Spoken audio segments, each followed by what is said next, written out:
Time Warner Cable is pleased to be an underwriting sponsor for Carolina Week. Coming up on the March 5th edition of Carolina Week. I'm Adam Rue. Coming up, I'll show you why lines at the ticket counter might not be the only thing standing between some students and spring break. I'm Susan Tart. UNC is known as a diverse school, but there might be one category in which that description doesn't apply. In sports, the Tar Heels were revved up for their smackdown against Duke. Johnny O has your 4-day forecast. All that and another reason to eat ice cream. Carolina Week starts right now.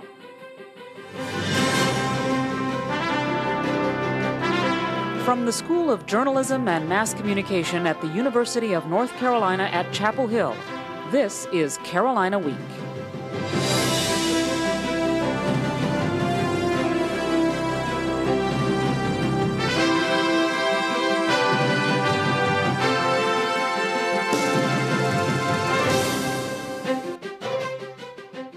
Hello and welcome to the Monday edition of Carolina Week. I'm Jessica Floyd. And I'm Alex Villarreal. Well, what a big day yesterday was for Carolina athletics, especially basketball. So we have our sports anchor, Deshawn Brown, joining us with a quick wrap-up of all the excitement. Hi, Deshawn. Hi, Jessica. Hey, Alex. You know, ladies, this was one of the biggest weekends in all of Tar Heel sports.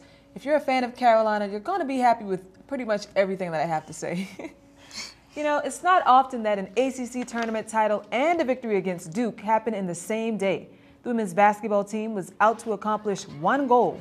Now, after knocking off the Virginia Tech Hokies, things started to go Carolina's way. The Heels pretty much handled the Maryland Terrapins, but saved some of the good stuff for their last victim, rival NC State. The Heels gave the Pack much more than they can handle. Erlana Larkins dominated as usual. Now, speaking of domination, the men's team took on Duke Sunday afternoon in a very physical game. It was a big night for the Heels, and they earned this win. The Heels completed a season sweep of the Blue Devils. Now, the game ended in a very dramatic fashion, evoking blood and sweat from UNC and a few tears from Duke. We will have the highlights and some lowlights coming up in sports. Great. Well, thank you very much, Deshawn. We'll see you a little bit later. And now here we go with some March Madness. The Duke game wasn't just the last time senior players hit the court, it was also the last chance for senior students to tailgate. The smell of hamburgers and hot dogs filled Ehringhaus Field Sunday afternoon. Seniors waited for their spirited cook to let them know when their food was ready. They spread out on the field, enjoying the sun and each other's company. Some put the fixins on their food, while others sat and talked. A few prepared for the game with a little Carolina face paint. From there, it was off to the Dean Dome with hopes for a Tar Heel victory. After any big win, you can always expect crowds on Franklin Street. Brendan Anderson has the story. It's not your typical night for restaurants like Top of the Hill. We usually only have one floor manager and one bar manager on at any time. Today we're going to have 3 floor managers, 2 bar managers. When UNC hosts rival Duke at home, downtown businesses see a lot more customers. We get all kinds of people, students, some of the local guys that live around. Good little crowd. And when UNC wins against Duke, that little crowd can multiply fast. The whole town just blows up. Steve Woodham owns Players and Goodfellas and says he tries to keep an exciting atmosphere for Tar Heel fans. I came to Goodfellas. This is the best place in Chapel Hill to come watch a game. And when the game heats up, so do the fans. A room full of fans at Top of the Hill stay glued to the game and get more pumped as UNC draws closer to a win. Carolina has just beaten Duke, and if you look behind me, people are already celebrating at Top of the Hill. Now, the city's preparing for a large crowd to start walking down to Franklin Street. There's police officers on the corner, and they've already put out these trash cans to prepare for the huge crowds. Restaurant owners and city officials both predicted this reaction after the win over Duke. And even though workers sprayed water on the street earlier, excited fans still light bonfires and enjoy themselves. Well, I was crowd surfing. That is when people hoist you up into the air, you lie back like so, and you bump on down Franklin Street. After police move in to end the antics, the crowd's still eager to take the party to the bars. Yeah, we're all hanging out now, actually, over at Goodfellas. Which makes bar owners cheer that much harder for the home team. In Chapel Hill, I'm Brendan Anderson, Carolina Week. The Faculty Council had hoped there would be no bonfires on Franklin Street. Even though there were, at least there were no injuries from students jumping through the flames. Another rival might be coming to town to compete with one of our very own Tar Heels, the Daily Tar Heel, that is. Weaver Street Market in Carrboro is about to add another newspaper to this selection. On March 21st, residents will be able to purchase the first edition of the Carrboro Citizen.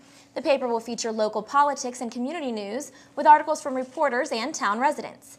The addition of a newspaper is a response to Carrboro's continued growth. For more information, you can visit our website, carolinaweek.org. And if you plan to drive to your spring break destination, you might want to recalculate how much you'll have to spend on gas. Gas prices have gone up to an average of $2.39 in the Chapel Hill area, a 2-cent increase since last Monday and 23 cents since January. Experts say the rise is because of the changeover to the summer gasoline blend. They add that the jump in prices is typical at this time of year and prices will continue to rise. Between spring break and job interviews, this is a busy travel time for UNC students. But as Carolina Week's Adam Rue reports, heightened security could mean a big hassle for you. A guy leans back, he's like, he's on the list. That's what junior R.F. Khan says is the routine when he goes to the airport to board a plane.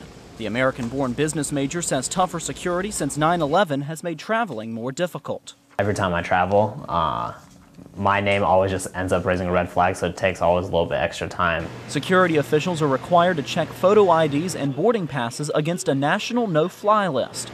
Khan says he thinks it's his name, not his Pakistani background, that causes concern. I guess there must be somebody out there who's done something bad who has our name. One regulation that affects all of us has to do with what we carry on the planes. As of last August, soaps and hand lotions have to be in small containers like this one. Anything bigger has to go in the trash. And if you're expecting, like, first class treatment, you're going to go through and it's going to be just a breezy time for you. It's not going to be. Khan says he adds at least 20 minutes to his travel time to allow for the background check. And when he gets stopped, that slows the process for everyone else. In Chapel Hill, I'm Adam Rue, Carolina Week.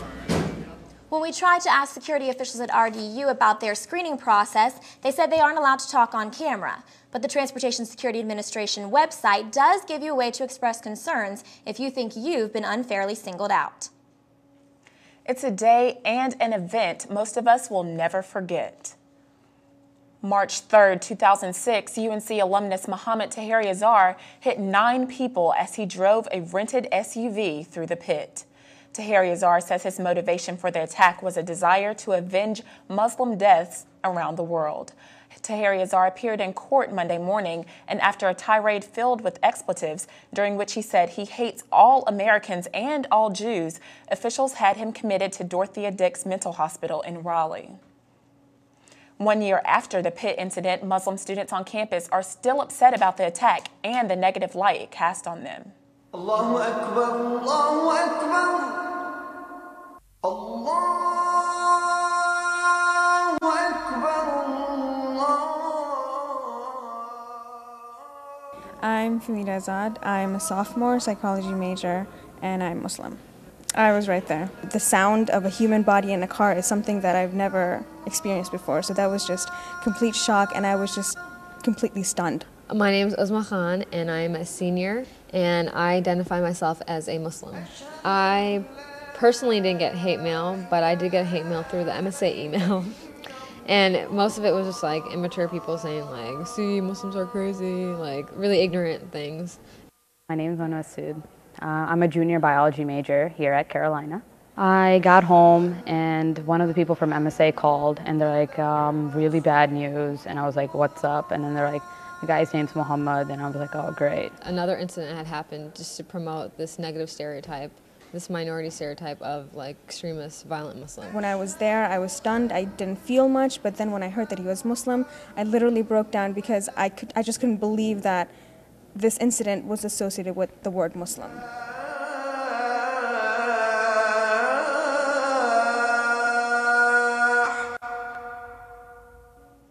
Since the pit incident, MSA students have done things such as remove individual email addresses from the group's website to further avoid harassment.